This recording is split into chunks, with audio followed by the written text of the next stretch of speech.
ভদ্রকালী পর্বতে পাণ্ডবদের গমন ও হরি পর্বতে দ্রৌপদীর দেহত্যাগ। মুনি বলে, শুনো পরীক্ষিতের নন্দন, চলিল উত্তর মুখে ভাই পঞ্চজন। দেখিল অপূর্ব এক পর্বত উপর, অতি অপরূপ শিবলিঙ্গ মনোহর। চন্দ্র সূর্য স্ফটিক জিনিয়া সুপ্রকায়, স্তব করিলেন রাজা মহেশের পায়। তোমার প্রসাদে করি স্বর্গ আরোহণ, এত বলি প্রণমিয়া করেন গমন। বহু কষ্টে রাক্ষস আশ্রম এড়াইয়া, ভদ্রকালী নামে গিরি আরোহেন গিয়া। দেখেন পর্বতে উঠি পাণ্ডুর নন্দন, সপ্তরথে সূর্য আদি গ্রহ দেবগণ। তাহা দেখি 6 জন হরিষ অন্তরে, ভদ্রকালী দেবী দেখিলেন গিরি পরে। প্রণাম করিয়া বর মাগেন যতনে, এই বর দাও মাতা মাগি তব স্থানে। যুধিষ্ঠির কন, দেবী করো মোরে দয়া, কলিকালে জাগ্রতা থাকিবা মহামায়া। রাজা প্রজা অন্যায় যে করে অবিচারে, খণ্ড খণ্ড হবে তারা তোমার খড়পড়ে। অমর নগর সম সুন্দর শোভন, বিদ্যাধরী অপ্সরী জিনিয়া কন্যাগণ। লীলাবতী নামে কন্যা ভূপতি তাহাতে, পাটে অধিকার করে পুরুষ বর্জিতে। পঞ্চভাই পাণ্ডবে দেখিয়া নিজ পুরে, অগ্র হয়ে কহিলেন সবার গোচরে। রাজ্য নিতে এলো কি বা কোন নরপতি, আমার পর্বতে এলো অপরূপ গতি।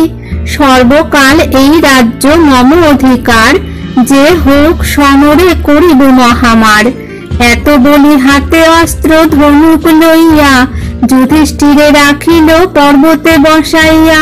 কোন নারী জিজ্ঞাসা করিল পাণ্ডবেরে, কে বা তুমি কোথা যাবে কেন এই পুরে।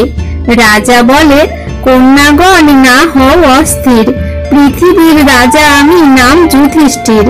কি কারণে তোমার সবে ভাবো অন্য কথা, রাজ্য দেশ লইতে না আসি আমি হেথা। কলি আগমন হবে পৃথিবী ভুবনে, স্বর্গে আরোহণ মোরা করি সে কারণে। এত শুনি কন্যাগণ চলিল ধাইয়া, লীলাবতী রানীকে সংবাদ দিল গিয়া। শুনি লীলাবতী কন্যা ফেলে ধনুর বাণ, লক্ষ নারী সাজ করে বিবিধ বিধান। নানা অলঙ্কার অঙ্গে সাজন করিয়া, যুধিষ্ঠির অগ্রে কহে হাসিয়া হাসিয়া। জিতেন্দ্রিয় রাজা তুমি মহাপুণ্যবান, অতএব এত দূরে করিলে প্রয়াণ। মম ভাগ্যে আসিয়াছ আমার নগর, আমি দাসী হব তুমি হও রাজ্যেশ্বর। ভদ্রকালী পর্বতেতে আমি অধিকারী, হীরা মনু মানিক্যে মণ্ডিত মম পুরী।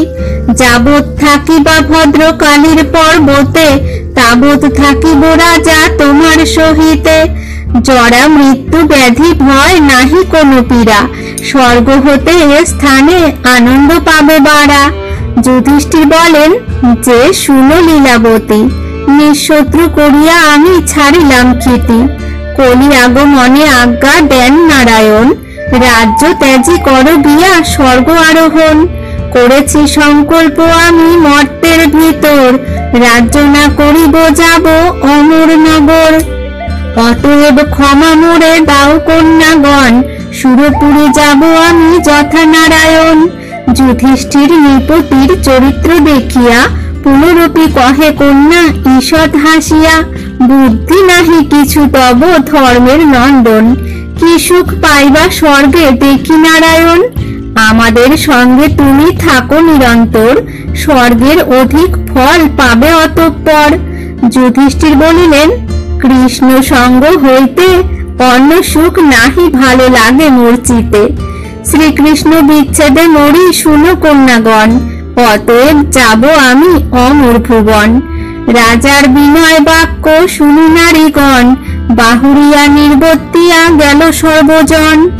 লীলাবতী কন্যা গেল পেয়ে মনোদুখ, পঞ্চ ভাই চলিলেন উত্তরাভিমুখ। কত দূরে দেখিলেন পাণ্ডুর নন্দন, ভদ্রেশ্বর নামে লিঙ্গ অতি সুশোভন। ত্রৈলোক্য বিখ্যাত শিব অতি মনোহর, নানা রত্নে বিরচিত প্রবাল প্রস্তর। তাহা দেখি পাণ্ডবের হরষিত মন, পঞ্চভাই করিলেন প্রণাম স্তবন। স্নান দান করি সবে ফল পুষ্প লইয়া, পূজা করি স্তব করে চৌদিক বেরিয়া। বর মাগিলেন অতি মনের কৌতুকে, করিলেন যাত্রা সবে উত্তরাভিমুখে।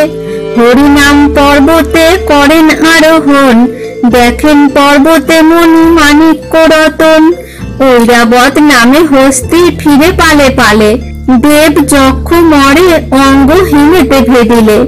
মহাহিমে শীত ভেদি যায় কত দূর, পাছে পড়ি দ্রৌপদীর অঙ্গ হইল চূর।